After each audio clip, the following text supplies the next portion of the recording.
모세의 율법에 기록된 대로라고 하는 말씀은 하나님의 말씀대로죠. 하나님께서 모세를 통하여 주신 율법이니까요. 모든 율법은 하나님의 말씀입니다. 그래서 그 말씀대로 하나님은 이루셨다. 하나님이 이루심에 오늘 13절 말씀은 모든 재앙이 이미 우리에게 내렸사오니 그래요. 하나님의 율법에 적혀있는 재앙이 저들에게 내렸다는 이야기입니다. 하나님은 복만 주시는 분이 아니라 재앙도 주신다는 말씀이죠. 근데 재앙을 내린 이유가 있겠죠. 복을 주시는데도 이유가 있겠죠. 말씀에서는 분명히 말씀하죠. 하나님의 말씀을 지켜 행하면, 내 규례를 지켜 행하면, 이 말씀대로 살면이라는 말입니다. 그러면 하나님은 그 말씀대로 사는 자에게 복을 주실 것을 말씀하죠. 신명기 28장에 1절부터 14절까지를 보면 순종하는 자가 받는 복을 쭉 나열해 놨잖아요. 그 뒤로는 뭐예요? 불순종하는 자들에 대한 저주를 나열해 놓았습니다. 그러니까 하나님의 율법에는 축복과 저주가 있다는 거예요. 그래서 내가 네 앞에 복과 저주를 놓았다라는 말씀을 하는 건데, 오늘 예배하시는 여러분들에게는 하나님의 율법책에 기록되어 있는 재앙은 하나도 임하지 않기를 주의 이름으로 먼저 축복합니다. 그 얘기는 무엇입니까? 내가 하나님 말씀대로 잘 살면 재앙이 나에게 임하지 않는다는 거니까 말입니다.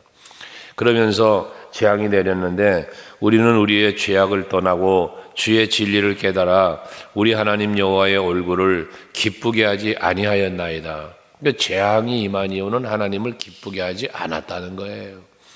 기쁘게 하지 않은 이유가 죄를 떠나지 않았다는 거예요. 진리를 따라 살지 않았다는 거예요.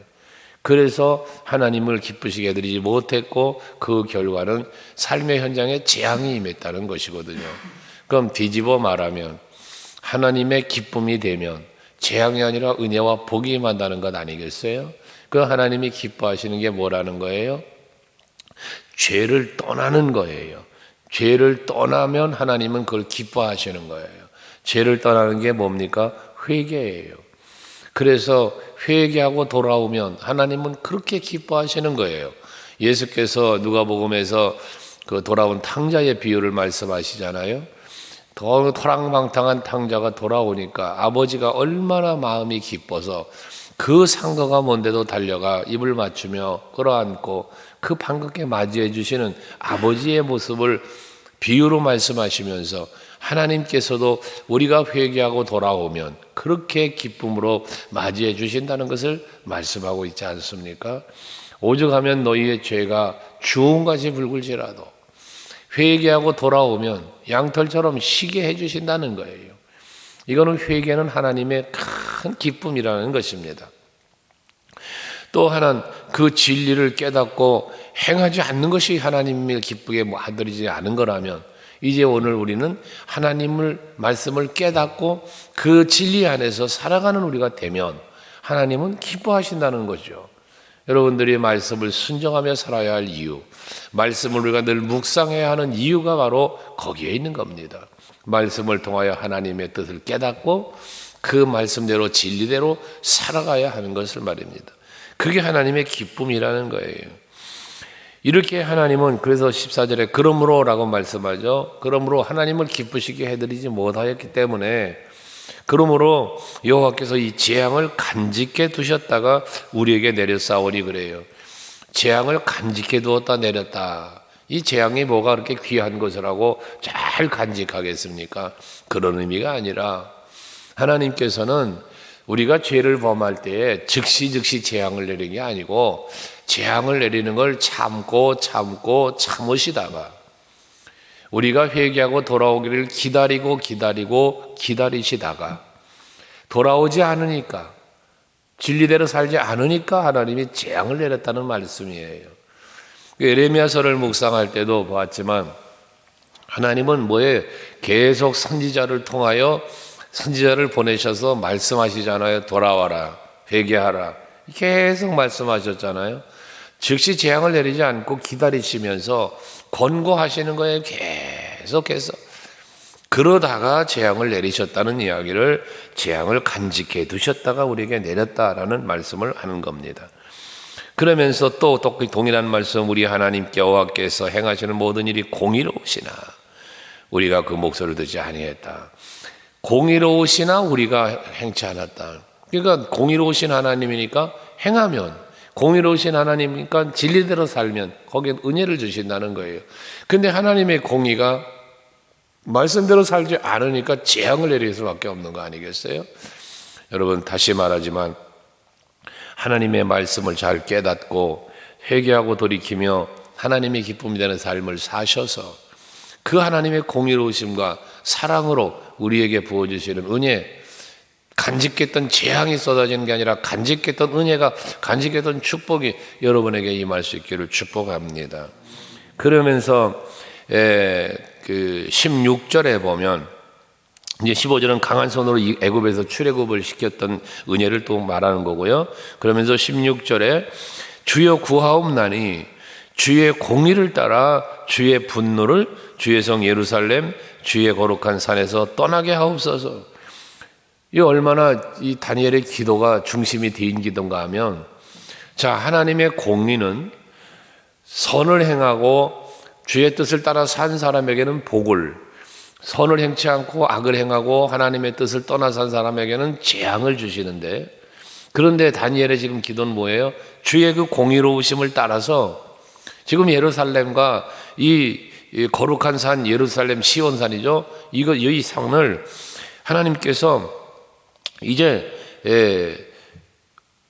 그 모든 주의 분노가 떠나게 해달라는 거예요. 그러면 이 얘기는 뭐가 되느냐면 하나님의 공의를 따르라고 했으니까 죄에는 벌, 선에는 축복이란 말이에요. 그런데 분노를 떠나게 해달라는 얘기는 뭡니까? 지금 이 다니엘을 비롯한 또 백성들이 하나님의 진리 안으로 들어오겠다는 거예요. 회개하고 악을 떠나겠다는 거예요. 하나님의 은혜를 사모하며 진리 안에 살겠다는 이야기라는 거예요. 그러니까 그렇게 살아야 하나님의 공의가 은혜를 주는 거니까, 그렇게 살지 못할 땐 진노가 임한 건데 이 진노가 떠나게 해달라, 이제는 회개하고 돌이키겠다는 기도를 이렇게 표현하고 있는 것입니다. 여러분, 하나님 앞에 은혜를 주세요, 복을 주세요, 기도하며 응답을 주세요라고 기도하실 때에 달라는 기도도 하지만 해야 되겠지만, 내가 하나님 앞에 바르게 살 것에 대한 하나님 앞에 기도도 그렇게 또 살 수 있도록 해달라는 기도도 여러분이 하실 수 있어야 된다는 거죠. 그래서 내가 하나님 앞에 바르게 살면 은혜는 임하는 거니까요. 그게 공의를 따라라는 기도가 있는 거예요. 그러면서 이어지는 말씀은 우리 조상들이 죄가 예루살렘 주민의 백성의 사면에 있는 자들에게 수치를 당하게 만들었다는 거예요. 조상들의 죄는 지금 수치를 당하게 만들었어요. 예루살렘 멸망당했어요. 성전이 파괴되었어요. 한데 이제는 돌이켜 회개하오니 그 공의로우심이 저들을 멸망당하게 했는데, 수치를 당하게 했지만 이제는 회개하고 돌이키오니 그 진노를 떠나게 해달라라는 기도를 하고 있다고 말이에요. 그런즉 17절에 우리 하나님이여 지금 주의 종의 기도와 간구를 들으시고 주를 위하여 주의 얼굴빛을 주의 황폐한 성소에 비추시옵소서. 앞에서는 주의 공의를 따라라는 말을 했는데 여기 17절을 보면 주를 위하여라는 표현을 했어요. 주를 위하여. 자, 나를 위하여 얼굴빛을 비춰달라 하질 않았어요. 나를 위하여 은혜 베풀어 달라 하질 않고요. 다니엘은 주를 위하여라는 표현을 했다고 말이에요. 이게 뭡니까? 하나님께서는 하나님의 백성들이, 하나님의 자녀가 은혜 안에 살고 복된 삶을 살아가는 것을 하나님은 기뻐하시는 거예요. 여러분, 자녀가 잘 되는 게 기쁘잖아요. 그게 부모 마음이잖아요. 지금 다니엘은 그 얘기를 하는 거예요. 백성들이 재앙의 자리에서 벗어나서 은혜와 복된 자리에 살 수 있도록 해달라는 거거든요. 이게 뭐냐? 이것이 하나님이 기뻐하실 일 아니냐는 거예요. 백성들이, 이스라엘이 잘 되는 게 하나님의 기쁨이 아닙니까? 그러니 주를 위하여라는 표현을 하면서 주의 얼굴빛을 주의 이 황폐해진 성소에 비추어 달라는 거예요. 이거는 하나님의 성전은 하나님이 계셔야 하는 곳이요, 이 성전은 하나님 앞에 백성들이 나와 예배하는 곳인데 이게 지금 무너져 버렸어요. 황폐해 버렸어요. 이제 우리 백성들을 통하여 영광 받으셔야 되지 않겠습니까, 하나님?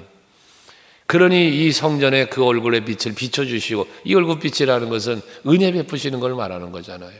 그리고 이 성소에, 지금 다 무너져 있는 성소에 여호와여 오시옵소서, 예배가 회복되게 해달라는 거예요. 하나님의 은혜 안에 살아가는 성도들이 되게 해달라는 거예요. 이거를 주를 위하여 라는 표현으로 다니엘은 구하고 있다는 겁니다.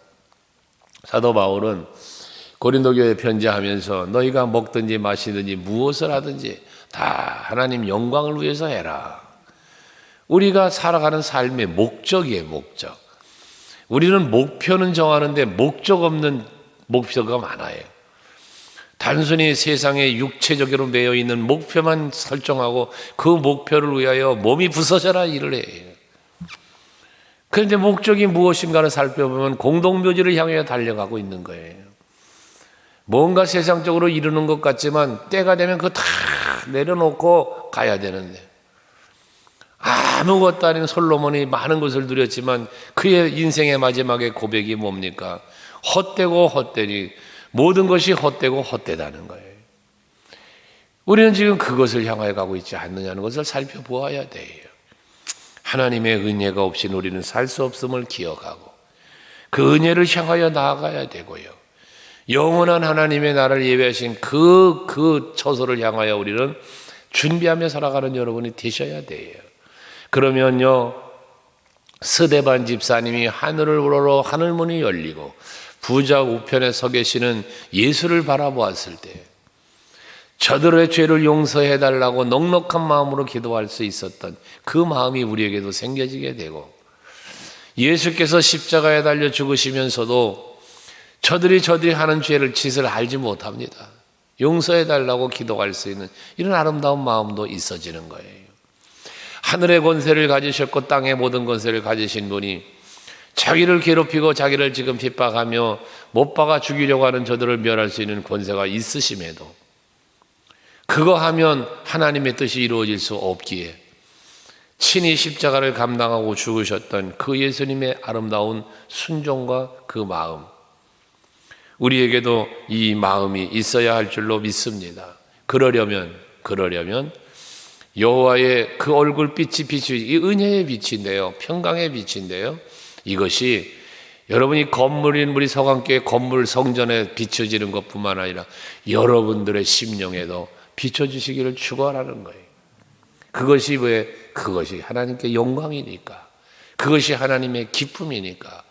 스바냐 3장 말씀에 보면 구원받은 성도들이, 백성들이 노래하며 하나님께 감사하며 영광을 돌릴 때에 하나님이 그 모습을 지켜보시며 너무나 기쁘고 좋아서 그 기쁨을 이기지 못하셨다고 표현을 해요. 오늘도 하루를 살아가시는 여러분들의 모습을 지켜보시는 하나님이 이 아침에 예배하는 모습과 하루를 살아가는 삶의 현장 어디서든지 여러분을 지켜보시는 하나님이 여러분이 하나님 중심으로, 말씀 중심으로 살아가는 그 모습을 보시면서 너무 기뻐하시고 그 기뻐하심 속에 그 얼굴빛을 비추어 주시는 은혜가 여러분에게 넘쳐나길 축원합니다. 그러면서 18절에도 하나님이여 귀를 기울여 들어달라, 18절 19절에 보면 하나님이 기도에 대한 응답해 주실 것에 대한 간절함을 표현하는데요, 거기 보면 하나님이여 귀를 기울여 들어달라고 했고요, 눈을 떠서 우리의 황폐한 상황과 주의 이름을 일컫는 걸 보옵소서. 귀를 기울여 주옵소서, 눈으로 보아달라는 거거든요. 우리 찬양 중에 보면 주만 바라볼지라는 찬양 중에 하나님 사랑의 귀로서 우리들의 기도를 귀 기울여 들어주신다잖아요. 사랑의 눈으로 우리를 바라보시고 인자한 귀로서 우리 기도를 들어주신다잖아요. 그런 우리가 찬송하는 것처럼 다니엘이 지금 그 기도를 하는 거예요. 하나님의 사랑과 하나님의 인자하심을 구하는 거예요. 그러면서 우리가 주 앞에 간구하옵는 것은 우리의 공의를 의지하여 하는 것이 아니요 주의 큰 긍휼을 의지합니다 라고 합니다. 그렇습니다. 우리는 하나님의 긍휼을 구해야 돼요. 앞에 뒤에 공의를 따라라는 말을 했지만 그것은 이 돌이킴에 대한 회개에 대한 기도로 표현한 거라고 그런 것처럼 하나님의 긍휼히 여겨주심이 없이는 우리는 그 은혜 없이는 살 수가 없어요. 그러기에 우리는 기도해야 되는 거거든요. 긍휼히 여겨달라고. 그 긍휼의 기도를 구하고 있으면서 또 19절에도 보면 주여 들으소서 용서하소서, 용서를 구합니다. 하나님의 용서하시는 은혜가 없이 우리가 어떻게 살겠습니까? 죄사함의 은총 없이 우리가 구원도 없고, 죄사함의 은혜가 없이 새 생명이 없어요. 죄사함의 은혜 없이 하나님 나라 갈 수 없어요. 그러니 죄사함의 은혜는 꼭 필요한 것이니 하나님 앞에 긍휼을 구하는 거예요. 용서해 달라고 구하는 거예요. 그러면서 또 간구하는 기도, 이건 제가 여러분들을 위해서 축복하며 기도할 때 많이 사용하는 기도입니다만은, 지체하지 마옵소서, 속히 응답해 주시옵소서, 이런 지극히 빠른 응답을 하나님 앞에 구하는 거예요. 지금 형편이 너무나 힘들어서 힘든 것 때문에 속히 지체하지 말라고 구한다기보다는, 이 지체하지 마옵소서 속엔 뭐가 들어있어요? 물론 하나님의 신속한 응답을 구하는 거죠. 하나 여기에는 뭐가 또 반대적으로 들어있습니까? 지금 철저하게 지금 즉시 회개하고 있다는 거예요. 여러분, 우리가 하나님께서 나에게 즉각적인 응답이 있기를 원하면 우리도 즉각적인 순종을 해야죠. 하나님이 빠른 응답과 축복 주시길 원한다면 우리도 빨리 회개하고 돌이켜야죠. 그러면 하나님의 응답이 빨리 오는 거예요. 근데 나는 회개를 더디하면서 하나님의 말씀에 순종하는 삶은 날마다 내일로 다음으로 미루면서 하나님은 나한테 빨리 응답 주시기를 원한다. 이거는 이율배반적인 것이죠. 여러분, 언제나 하나님 앞에 아브라함처럼 즉시 순종하시는 여러분 되셔야 돼요. 유다 지파처럼 앞장서는 여러분 돼야 돼요. 그래서 우리는 항상 하나님이 보시기에 기뻐할 만한 생각과 기뻐할 만한 말과 하나님 기뻐하실 만한 모습의 삶을 사는 일에 최선을 다할 때, 그 열심을 낼 때 하나님은 여러분들에게 은혜 주시고 복 주시지 않겠습니까? 빨리 그것도 지체하지 않고 말입니다. 그래서 로마서 12장 11절에 보면 부지런하여 열심을 붉고 게으르지 말고 주의 일에 더욱 힘쓰는 자들이 되라고 하나님 말씀하지 않습니까? 열정을 말하는 거예요. 그러면서 주께 간구하는 것은 주의 긍휼을 의지한다고 긍휼을 구하면서 19절 마지막에 보면 지체하지 말아달라고 하면서 나의 하나님이여 주 자신을 위하여 하시옵소서. 이는 주의 성과 주의 백성이 주의 이름으로 일컫는 바 됨이니이다. 주 자신, 앞에서도 그랬죠. 앞에서도 17절에서도 주를 위하여라는 말씀을 했는데 여기 19절에도 주 자신을 위하여 일하달라는 거예요. 이건 뭐냐? 이스라엘 민족을 해방시키는 것은 하나님의 백성 해방시키는 거예요. 오늘 여러분들에게 은혜 주시고 복 주시는 것은 하나님의 자녀에게 주는 거예요. 하나님의 입장에서 하나님 내 자식에게 주는 은혜라 그 말이에요. 그러니까 주 자신을 위하여 일해달라는 이야기를 하는 거예요. 나를 위하여 일하심은 곧 하나님을 위하여 일하심입니다. 내게 복을 주시는 것은 이건 하나님이 기뻐할 만한 일입니다 라는 이야기의 개념이잖아요. 그런데 여기에는 또 그 말씀드린 것처럼 여기에는 그렇게 하나님의 기쁨이 되는 삶을 주님 영광을 위해서 살기를 원하는 그 마음도 여기 함축되어 있다는 거죠. 여러분, 그렇죠? 저를 통하여 영광 받아 주시옵소서. 하나님이여 저를 사용하여 주시옵소서. 이런 기도가 제가 주께 영광 되어지길 원합니다. 그러니까 저를 통하여 하나님 영광 가리워지는 일이 없게 해주시고 오히려 저를 통하여 하나님의 영광이 나타나게 해 주옵소서. 이런 기도들 하시잖아요. 우리 교회를 통하여 하나님의 영광이 나타나게 해 주옵소서. 이런 기도들요. 그 기도는 뭡니까? 하나님의 영광이 드러나는 것은, 하나님의 기뻐하시는 것은 내가 하나님의 뜻을 따라 살 때, 그때 하나님 영광 받는다고 그랬잖아요. 그러니까 주 자신을 위하여 일해달라는 이 기도는 나는 하나님의 자녀 아닙니까? 우리는 하나님의 백성이 아닙니까? 그러니 우리를 위하여 일해달라는 얘기죠. 그게 곧 하나님을 위하여 일하심이라는 다니엘의 간절한 간구함이었다는 것입니다. 오늘도 하루를 사심에 있어서 여러분은 하나님의 자녀임을 잊지 마시고 하나님 자녀답게 사는 것이, 그것이 하나님께 영광이 되고 그것이 또한 여러분에게 은혜가 될 줄로 믿으시고 그렇게 합당하게 살아가는 오늘 하루가 되시기 바랍니다.